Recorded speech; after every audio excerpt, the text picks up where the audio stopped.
Taurus, welcome to your July of 2016 Sidereal Astrology forecast. My name is Athen, and this is for Sidereal Astrology. If you are new to the channel, be sure to check out the link down below because the signs are different.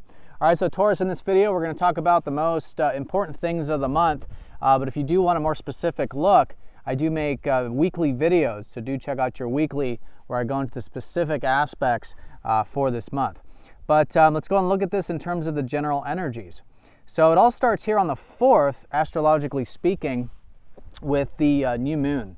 Okay, and this is going to be a new moon in Gemini, which is your second house. So there's new beginnings now shaping up with probably what you've been focused on since last month regarding your finances for some of you. For others, your values, which could be all types of values, and fundamentally your sense of self-worth and self-reliance, and cultivating that as it is the time to do that once a year.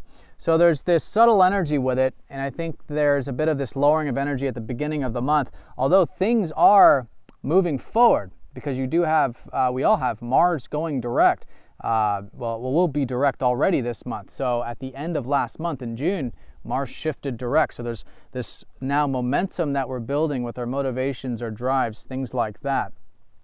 So, but it'll still be subtle around the 4th. So around the 4th, kind of sit with this and set some new intentions with your values. Set some new intentions with the things you want to cultivate over the next 30 days and 6 months to a year regarding these things that you enjoy. And it's a good time to restructure the finances. It's a good time to make these plans and really ask yourself where you can be more self-reliant in a healthy sense, of course, and where you can tap into your natural gifts, your natural abilities, which are everything that you do need to cultivate these things that you enjoy in life. And this is your house. You know, it's associated with Taurus. So that's the 4th. And then on the 8th, we have Venus going into Cancer, followed by Mercury on the 11th, and then the Sun on the 17th, with all this shifting energy into Cancer. And this is going to be the location of the next new moon for you, which will be next month. So with the shift, first of all, Cancer for you is your 3rd house.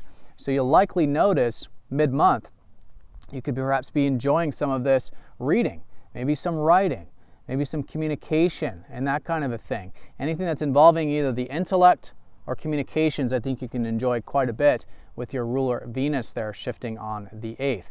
On the 11th, with that Mercury shifting in there, you'll probably find that your mind's quite stimulated, and it's a good time to get active with the mind, use that intelligence, and channel it into whatever it is you want to channel that into, whether it's social, whether it's productive, or what have you. Then on the 17th with that Sun, this is where your focus will then start to shift into this intellectual side, and you can actually gain energy for about the next 30 days doing these things. Whether, again, it's reading, writing, sharing, communicating. This is the prana, this is the life force, which is that Sun. Now, Mars will be trining up to Chiron on the 17th as well, so there is this healing taking place. And for you guys, Mars has been transiting your 6th house of your routine, so a lot of the stuff that you are reflecting on in terms of all this motivation and this drive and stuff from that Mars retrograde that is moving forward for you this month is feeling quite healing, in fact. And this is all regarding perhaps your routine.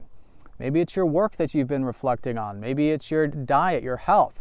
And so whatever it's been, I think it's been now this beginning of the month, this greater clarity about what really motivates you with your routine. And this can be particularly healing here around the 17th with the trine up to Chiron. So maybe it's through work, maybe it's through your health, your diet, your regimens, whatever it is, there's definitely that shift and a rejuvenation mid-month. Now on the 19th, we do have the full moon, and this is going to be in Sagittarius. So this is your 8th house of everything deeper in life. In fact, this is the location of the last full moon we had as well.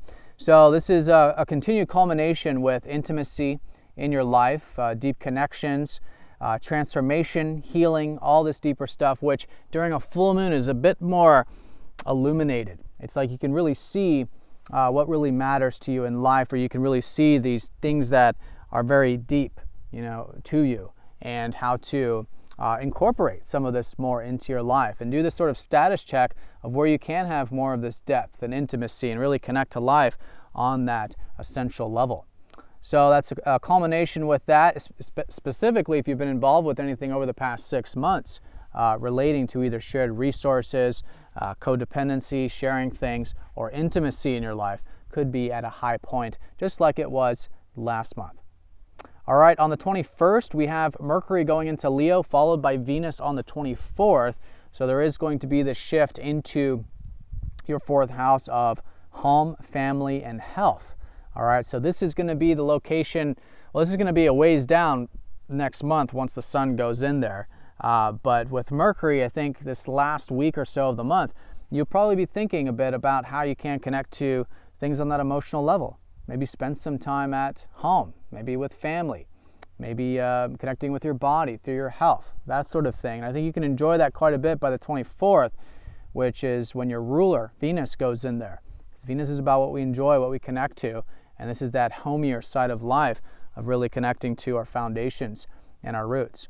So the bulk of the month, though, is going to be, I think, in a more lively, more communicative area, which is that 3rd house for you, intellectually stimulating perhaps, and it's still cultivating a lot of these values as well, relating to either the financial or otherwise values of your life. Now, the last aspect of the month will be on the 29th when we have Uranus going retrograde. So there is this shift of reflection for about the next 6 months regarding your aspirations. Okay, Uranus has been transiting your 11th, showing you the immense freedom of life when we're pursuing our aspirations, pursuing our hopes, our wishes, our dreams. And for some of you, even maybe connecting with community or friends has been this freedom-oriented energy. So whatever it is, though, there's this shift. It's subtle, it's more collective in nature, but going into next month, sort of re-examining your aspirations and asking yourself where you can have a bit more of that freedom with those areas. All right, so I hope you guys have a fantastic month, Taurus. Thank you for watching, and I'll see you all next month.